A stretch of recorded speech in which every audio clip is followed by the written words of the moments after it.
स्वर्गीय बोधूराम जी का परिवार अपने मुखिया की तलाश में दर दर भटक रहा है। परिवार को पहले दिन इस बात का आभास था कि जो हालात हमारे सामने हैं उनमें बोधूराम जी जिंदा नहीं रहे। बोधूराम जी की जूती मिली, उनके सिर की पगड़ी मिली, शरीर का बाना मिला। ये सारी चीजें अलग अलग स्थानों पर 5-5, 10-10 मीटर दूरी पर पाई गई। हालात सबके सामने थे। बोधूराम जी दुनिया में नहीं रहे, फिर भी लगातार कभी पुलिस ने बहलाया, कभी लोगों ने गुमराह किया, कभी नेताओं ने गुमराह किया। लगातार वो पीड़ित परिवार एक दूसरे की बात सुनते 23 दिन तक उनका इंतजार करता रहा। कल सुबह जहां स्वर्गीय बोधूराम जी की लाश मिली, उस कुएं के पास 1 बार, 2 बार, 3 बार नहीं, 4-4, 5-5 बार गांव के लोग जा चुके, पुलिस वहां जा चुकी। इस बात को सिद्ध करता है कि आज के 4-5 दिन पहले तक उस कुएं में बोधूराम जी की लाश नहीं थी। ये इस बात को भी सिद्ध करता है कि लाश निकलने से पहले एक चोर भ्रष्टाचारी निकम्मे डिप्टी ने यह कह दिया ये आत्महत्या है। अरे तेरे को राजस्थान की पुलिस का डीजी नहीं मुख्यमंत्री बनना चाहिए। तू तो बड़ा ज्योतिष शास्त्री है, तुझे तो सारी चीजों का अपने आप ही पता लगता है। राजस्थान में इतना बड़ा निकम्मा और चोर डिप्टी नहीं होगा जितना उदयपुर वाटी और नवगढ़ में बैठा हुआ है। उसकी हिम्मत कैसे होगी? और उसके बाद उस चोर निकम्मे भ्रष्ट के ये सारे चमचे यहाँ आकर बोधूराम जी को न्याय मिले, मुजरिमों को पकड़ा जाए, बातें छोड़कर जनता को गुमराह कर रहा है। तेरे जैसे सुबह सिंह 360 देख रखे, क्या कहता है? यहाँ राजनीति करने आए।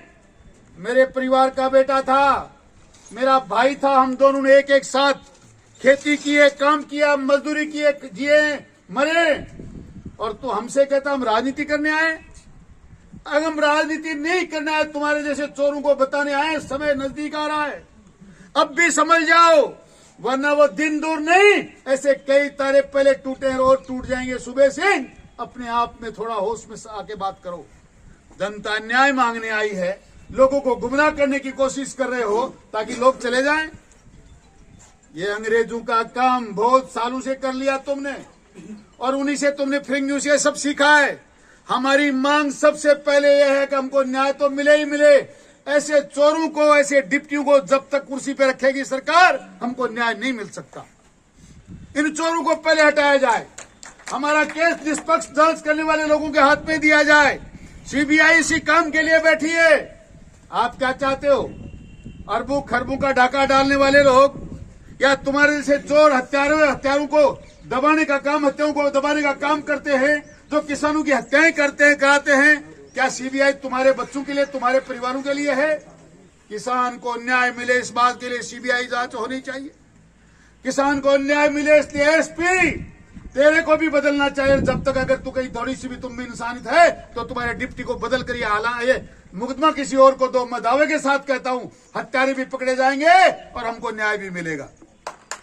इन चोरों को सब पता है, इन चोरों को सब पता है किसने हत्या करी। ये लगातार कभी सुबह लाते हैं मुजरिमों को, कभी शाम को लाते हैं, चाय पिलाते और छोड़ के आते हैं। क्या तुम्हारे दामाद लगते हैं? वो तुम्हारे जुआई हैं जो लाते और छोड़ के आते हो? वो चोर, हत्यारे, और हत्या के बिना कोई कारण हुआ नहीं। ये लाश मैं दावे के साथ कहता हूं, आज के 5 दिन पहले उस कुएं में नहीं थी, हत्या कहीं और की गई। और किशोर जी ठीक कह रहे थे कि जिस तरह कमेटियां बैठी, आप लोगों ने आंदोलन किया तो हमारे भाई की हत्या करवा दी। इन लोगों ने कहीं छुपा रखा होगा। जब दबाव बना है हमारा तो इनको पता लग गया अब दबाव बना है, अब कोई तरीका शेष बचता नहीं, इसलिए उन्होंने वहां उस बॉडी को लाकर उस कुएं में डाल दिया। अब भी वो इस कोशिश में चोर, उचंगे, ये भ्रष्टाचारी लगा के अंग्रेजों की टोपियां, गुलाम साले यहाँ आके इस प्रकार का काम हमको बहलाने का, बहकाने का काम करते हैं। हम लोगों को दुख है इस बात का। हम राजनीति करने नहीं आए। राजनीति तो हमारी तनख्वाहों के, हमारे टुकड़ों पर पलने वाले कुत्तों, तुम कर रहे हो राजनीति हमारे बीच में आकर। तुम हमको बहलाना चाहते हो, तुम हमको बहकाना चाहते हो। और आप लोगों से निवेदन करना चाहता हूं, इस कलयुग में संगठन के सिवा कोई शक्ति नहीं है। मित्रों, न्याय लेनी है तो 22 दिन से लगातार खून के आंसू रो रहा हो परिवार। अगर आज हम इनका साथ नहीं देंगे तो कल हमारे साथ भी ये घटना घटने वाली है। इसलिए बैठ जाओ, अभी कोई जल्दी नहीं हुई है। सड़कें भी हमारी हैं, बॉडी भी हमारी है, जाम करना भी हमको आता है। अरे ऐसे मुकदमे जैसे नरेगा नथु खेरों में लगाए ना, ऐसे मुकदमे रोजाना लगते हैं, कोई फर्क नहीं पड़ता। इसलिए ना मुकदमों का डर है। और मुकदमा किस बात का डर है? हम तो न्याय मांगने आए हैं। मुकदमा सबसे पहले डिप्टी एसपी पर दर्ज होना चाहिए, मुकदमा सबसे पहले सीआई पर दर्ज होना चाहिए। अगर तुम हत्यारों को नहीं पकड़ सकते तो खुद मुजरिम बनो, तुम जिम्मेदारी लो। इसकी बात की आज के 15 दिन पहले इतनी बड़ी कांड वहां सीकर में हुआ तो तुमने रातों रात सब लोगों को पकड़ लिया। क्या बोधूराम इंसान नहीं था? क्या सीकर में मरने वाले इंसान थे? हमारा आदमी गया है, हमारे आदमी की हत्या हुई है। जब तक हत्यारों को नामजद मुकदमा दर्ज नहीं, गिरफ्तार नहीं कर लोगे, तब तक हम यहां से नहीं हटने वाले। ये बात तय कर लो। जब तक ये तय नहीं करोगे तब तक इन चोरों से किसी न्याय की कोई उम्मीद है नहीं।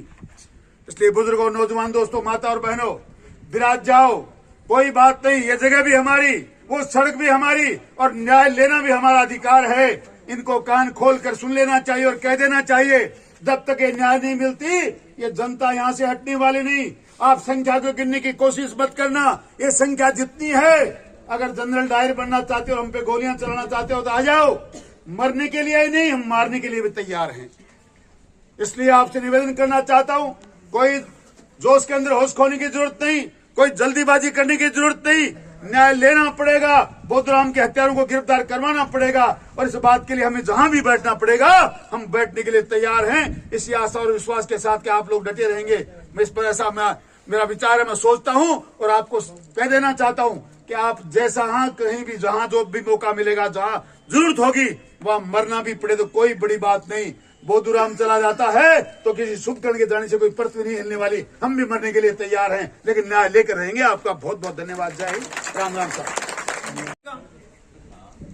प्रशासन हमारी सुन नहीं रहा। सुबह से हम बैठे हैं, प्रशासन हमारी कुछ भी नहीं सुन रहा। हमको पागल समझ रहा है। हम ऐसे ही बैठे हैं क्या? एक तो हमारा व्यक्ति हमारे बीच से चला गया, एक आप कार्रवाई नहीं कर रहे हो। एक पहले दिन आप कहते तो ये सुसाइड है, ये कौन सी आपकी जांच हो गई?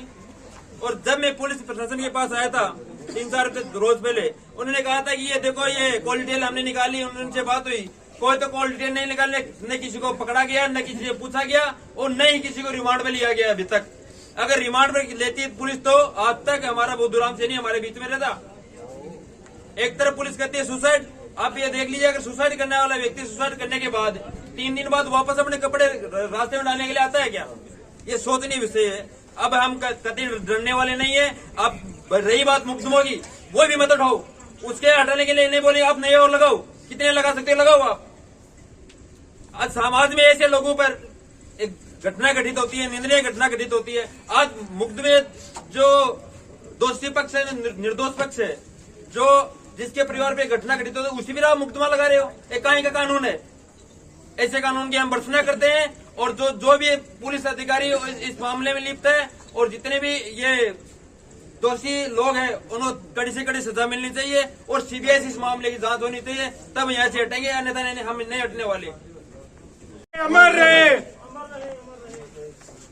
हमारे बीच के किसान स्वर्गीय बोधूराम जी सैनी को न्याय दिलाने के लिए सर्व समाज के पधारे हुए सभी बुजुर्गों, युवा साथियों और मातृशक्ति, पिछले 20 दिन से इस नक्कारा प्रशासन के द्वारा क्या नाटक चल रहा है, इस नाटक का हमें ये नुकसान झेलना पड़ा है कि हमारे बीच का एक किसान, एक निर्दोष प्राणी आज हमारे बीच में नहीं रहा है।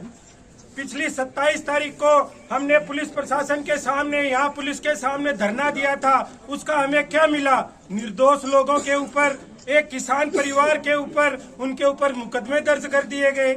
और आज कल जब इनके ऊपर दबाव बढ़ गया, उनको पता चल गया कि पूरे उदयपुर वाटी की, नवलगढ़ की सड़कें ये किसान परिवार, ये किसान समाज मिलकर जाम करने वाले हैं, तो कल कहां से बॉडी लाके उस कुएं में डाल के इन्होंने इतीश्री कर ली और ये बोलते हैं कि ये आत्महत्या हो गई।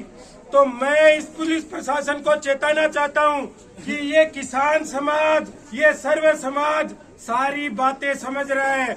आपकी ईंट से ईंट बजा दी जाएगी, हमारी एक ही मांग है कि जो भी दोषी लोग हैं उनके ऊपर हत्या का मुकदमा दर्ज हो और उनकी गिरफ्तारी हो।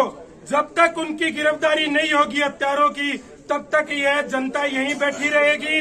हमारा अगला कदम ये रहेगा कि मोर्चरी से स्वर्गीय बोधूराम जी सैनी की पार्थिव देह लेके हम सड़क के ऊपर बैठे रहेंगे और जब तक हमारे को न्याय नहीं मिलेगा हम यहीं डटे रहेंगे।